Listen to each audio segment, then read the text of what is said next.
Daniel and Kim, welcome to the Abbott World Marathon Major Zoom chat, and thank you for making the time for us today. Where are you, and how long have you been in lockdown?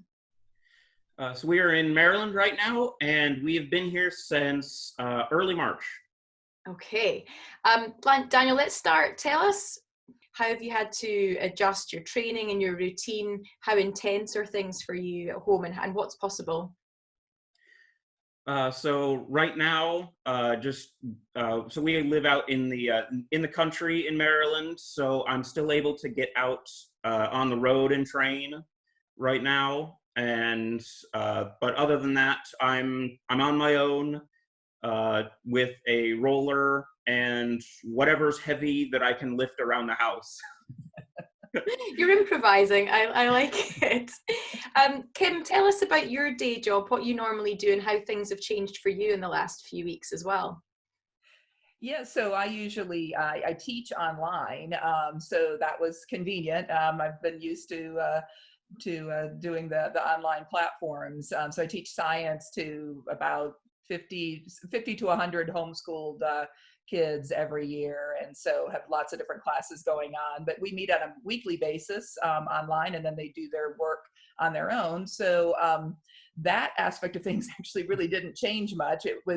I was actually able to, I should have been traveling during some of this time. So I was actually able to do more live sessions than recorded. If I'm on the road with Daniel, I'll oftentimes, depending on the time zone difference for where we're going to be, I will record things in advance for the kids if I'm not going to be in town. So I was actually able to be live. The only thing that got changed significantly was dissections we had to do virtually. So, Daniel had the pleasure of having to be the cameraman for that. He was Again, multitasking, adapting, learning new skills.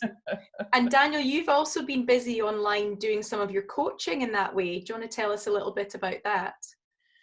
Yep, I have been, now that I'm kind of just here at home, not traveling around wherever, I'm able to do some workouts with some of the youth racers from the program that I came from.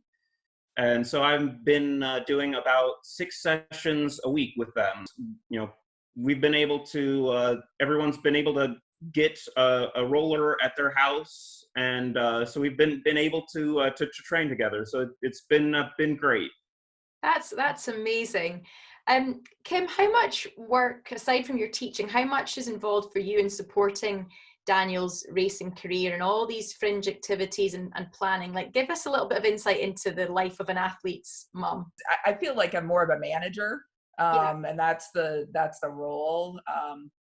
So with all those events that he was talking about, there's all the travel that needs to be arranged for that. But when we get to an event, like say one of the bigger marathons, usually we're there a few days in advance, and a typical day, my job is mainly just to make sure everything that is supposed to happen during that day happens on time and all gets coordinated. So you know, he might wake up in the morning to a knock on the door from the anti-doping agency, and okay, now we have to switch training that was supposed to happen to a different time while he goes and gets tested, which is all good.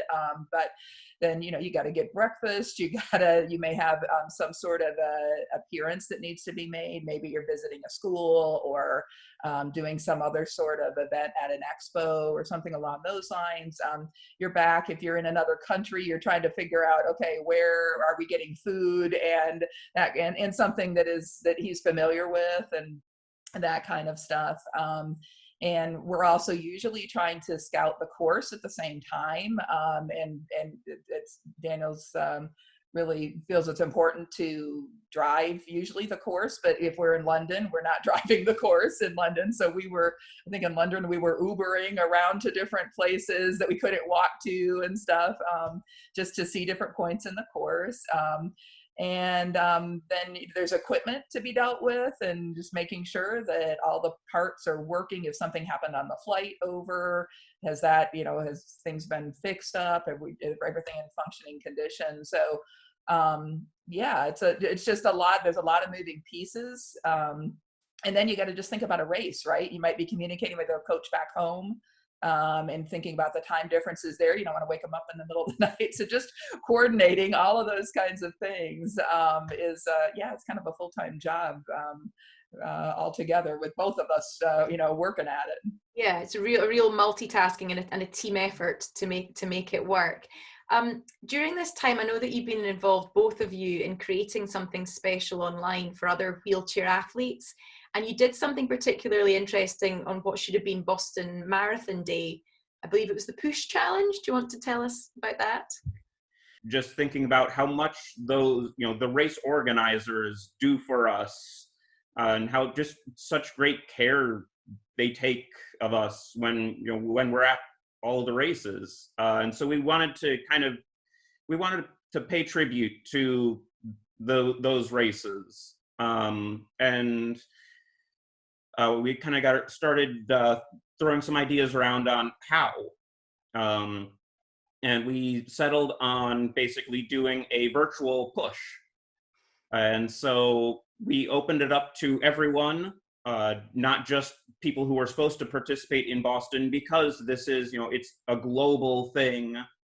And we decided to push for, we held it on Marathon Day, started at the time, and we pushed for Marcel's world best of the 1:18:04. We kind of put up mile markers as the time at those splits. So Boston got us all of those splits. And so we just said, we're at mile this and mile this. And I think Jack Fleming got on and would let us know where we were at the course. We really didn't pull a lot of the details and really pull the trigger on doing this until about 36 hours before. I think it was just really cool to see, how could to bring together the youth and the more experienced racers too.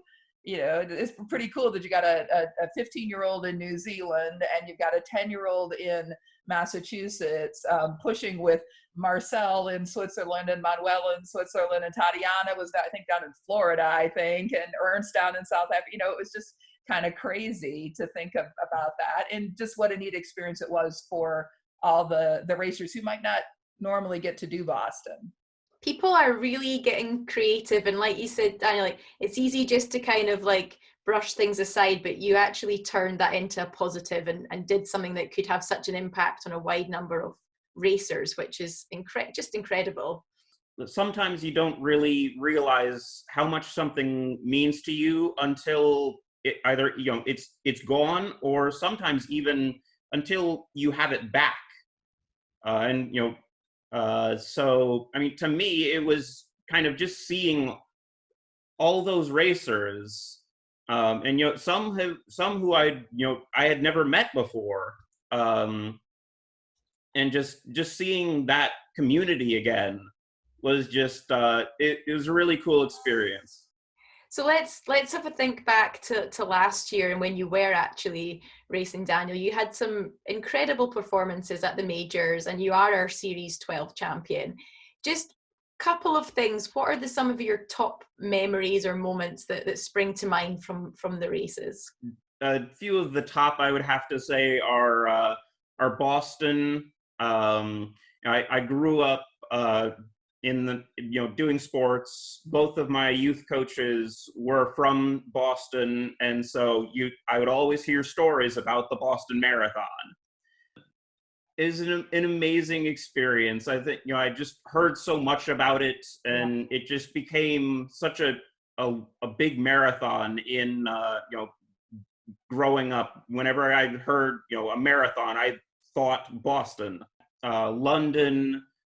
It was I think my first international marathon that I had done, and that year it was the World Championships as well. And to be just in such a beautiful city, just so much history and so many sights to see in that city. That was also just an incredible experience. I just want to end with one final question. Am I right in saying that using some of your extra downtime, you've been picking up a couple of new skills, maybe some language skills? So I have been trying to learn Russian and a bit of French. You gave up on French, though, right? Yeah, pretty much given up on French. Oh, that's one at a time. I don't have any Russian, but I could have had some French with you. But why Russian? That's an interesting and very difficult one. So on my dad's side, we're from Ukraine, and so that was the sort of a geological attachment, you could say. Yep. Okay. Kind of. I'm not sure they get along with each other, though. One of the languages, unfortunately, was not Ukrainian. Okay, so Russian's a close and close ancestral in some way. Well, when we see you in person, Daniel, we will be needing to check on those skills. You can teach us some phrases. Thank you so much both for speaking with me today. It's been great to see that you're doing well and staying focused on your training and lots of other things as well. And we hope that you stay safe, and we're really looking forward to seeing you racing out there again soon. So thank you, and we will see you at the next major. Bye. Thank you for having us. Thanks. Bye.